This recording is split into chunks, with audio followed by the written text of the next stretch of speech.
This is a story from my childhood, one which I've not told anyone except my wife. Just thinking about it already sends shivers down my spine.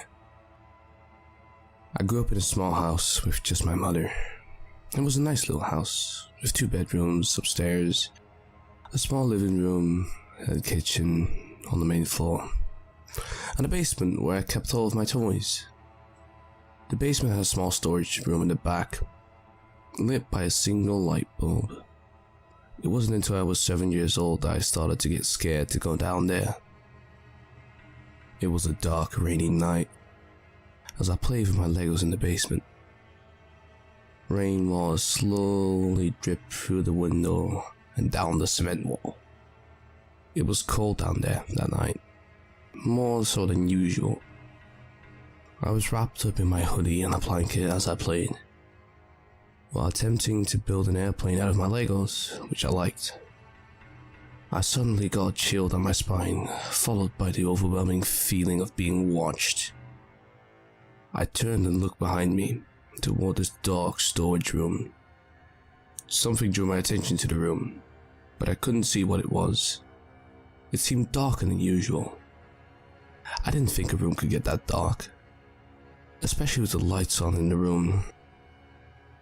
It almost seemed like there was something in there drawing away all the light, sucking it in like a black hole. I stared into the darkness at seemingly nothing until I saw something move. I didn't know what it was, but it seemed even darker than the room. I saw it just for a second before it disappeared. As it did, I could see light slowly start to trickle to the room. This terrified me, so I ran upstairs to the living room to seek comfort from my mother. When I told her what I've seen, she just told me that was my mind playing tricks on me because of the heavy rain outside. I went to bed that night, not thinking much about what happened in the basement.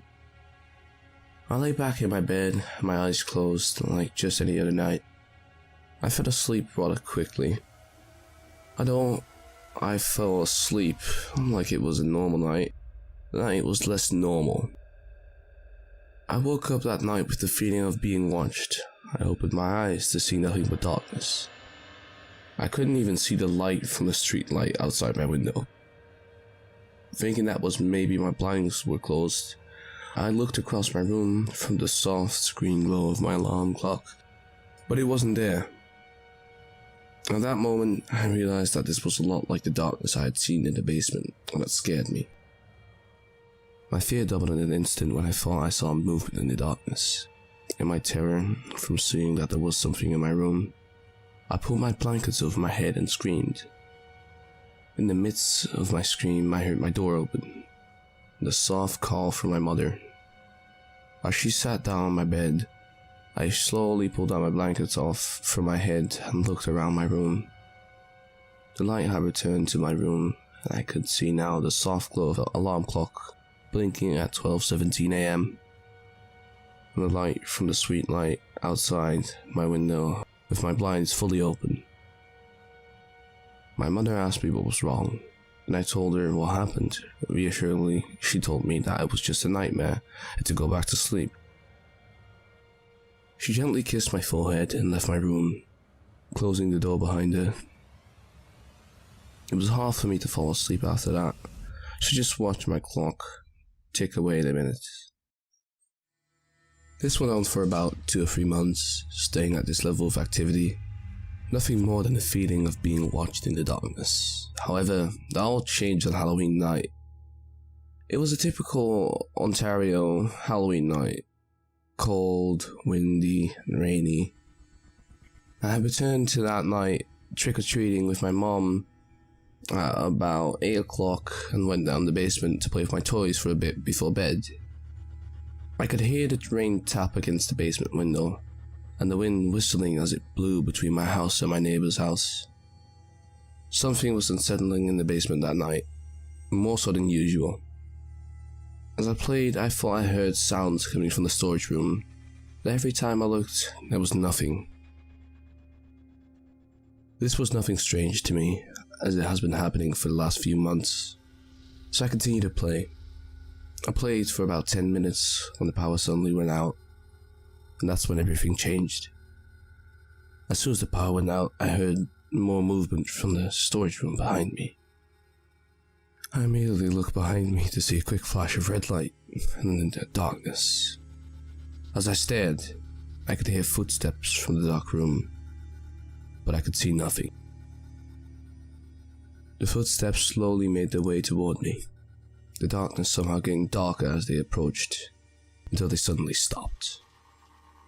I moved my eyes around the room, careful not to move any other part of my body, in fear that whatever this was could see me. I looked around the room, trying to see what this thing was, but I could see nothing. It was so dark I couldn't even see my feet. I wanted to run upstairs to the safety of my mother, but I was frozen in fear, so I didn't move a muscle or even breathe. I sat in silence, listening for whatever was in the room with me. I couldn't hear a sound, not even the rain on the window, the wind between the houses. As I listened, the hair on my arms and the back of my neck stood up on edge, and I got chills down my spine. And that's when I heard it. A deep voice whispered into my right ear. "You will be mine, Robert. You will be mine." I instantly screamed and ran to the stairs, tipping on toys along the way. I made my way up the stairs and through the door to the living room, slamming the door behind me. I ran to my mother, crying as she held me, not knowing what was going on.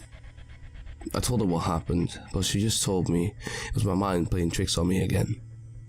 What I heard was just the wind, but my mind exaggerated it because of the darkness. From that moment in the basement, no matter what my mother said, I knew that whatever that thing was, it was real. From then on, I refused to go into the basement alone. In fact, I didn't like to go in the basement at all. The activity in the basement itself settled down a little bit because I was never alone down there after that incident, but I still had trouble sleeping. I would wake up at night with the feeling of being watched to see nothing in my room but darkness. I would lay there staring into the darkness with my blankets pulled up to my neck, hoping there was nothing there, but after a few minutes, I would hear that same voice again. "You're mine, Robert. You're mine." The second I would hear that voice, I would pull my blankets over my head and scream, causing my mother to run in my room, and every time she would say it was just a bad dream. The sequence would go on for at least twice per week until August of 1998, when the activity escalated again. My mother had been dating her now husband for a while now. We were preparing to move into his house. I thought I was going to be on a vacation for 2 weeks in Quebec with my grandparents, as my mom moved our things into the new house. But what happened my last night in that house still terrifies me to this day. I had fallen asleep easily that night, excited to be leaving on vacation the next morning, but the rest of the night would not be so easy. I woke up again that night, this time the sound of breathing. I opened my eyes to see nothing but darkness yet again. Thinking that my mother was in my room with me, I called out to her, "Mom?" But what answered was definitely not my mother. It was that deep voice yet again. "Your mother's not here. She can't help you, Robert. You're finally mine." I continued to stare into the darkness, thinking that it was my imagination. But as my eyes adjusted to the darkness, I could see the silhouette of that dark figure standing at the end of my bed. I immediately pulled my blankets over my head and screamed, but my mother didn't come. I felt pressure on the end of my bed, as if someone was sitting on it. I screamed again. Suddenly, I felt something grab onto my ankle under the blankets and pull. I somehow managed to turn into my stomach and grab the end of my mattress, but it only gave me a few seconds before it shifted and I was pulled right out of my bed. I continued to scream, louder than I've ever screamed before, Finally, I could hear my mother get out of bed and make her way to the door. Only this time, when she reached it, the door did not open. The entity continued to drag me toward the door as I continued to scream. I could hear my mother pushing against the door trying to get it open, without success.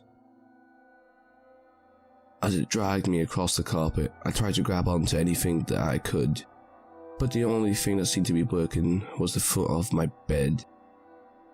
I stopped as I took hold of it and finally stopped moving toward the door. I could feel the entity beginning to pull harder, hard enough to lift my body off the carpet, but I managed to hold on. As I fought the entity, I could hear my mother struggle with the door. It took my mother a good 2 or 3 minutes to finally get the door open. As the door finally opened, light returned to my room, and I no longer felt the grip on my ankles, and I fell back to the carpet. My room was a disaster. The sheets were in a pile on the floor. My mattress was half off my bed frame, and my bed was no longer sitting flush with the wall, but pulled off about 3 feet. I looked around for the entity, but it was no longer there. My mother had held me tight as I cried on the floor, not knowing what happened, only thinking that was a really intense nightmare. I spent the rest of that night in my mother's bed, but did not sleep. The next morning I could see the rug burnt on my arms and elbows from being dragged across the carpet. I looked at my ankles to see they were red and swollen, but harder to see there was a little scratch along the top of my feet. That was my last night in that house. I'm glad that it was. To this day, I don't know what this thing was or what it wanted from me, but thinking of it still scares me. In my adolescent years, and even now that I'm in my mid-20s, the doctor said I had something that he could only describe as night terrors. I wake up in the middle of the night to see nothing but darkness, and as I stare into the darkness, I see a figure, even darker than the darkness around it. I still scream when I see the silhouette and the darkness. Now that I'm older though, I have more control over my actions. I'll take a flashlight and shine it through my room, or I'll turn on the light switch. Many times I'll just wake up screaming, sometimes even running out of my room with no idea why. I don't know if what I see is the same entity that stalked me as a child, or if it's just my imagination digging deep into my subconscious. But the entity still haunts me to this day. I just pray that whatever this thing does, it is not going to go after my wife or my future kids.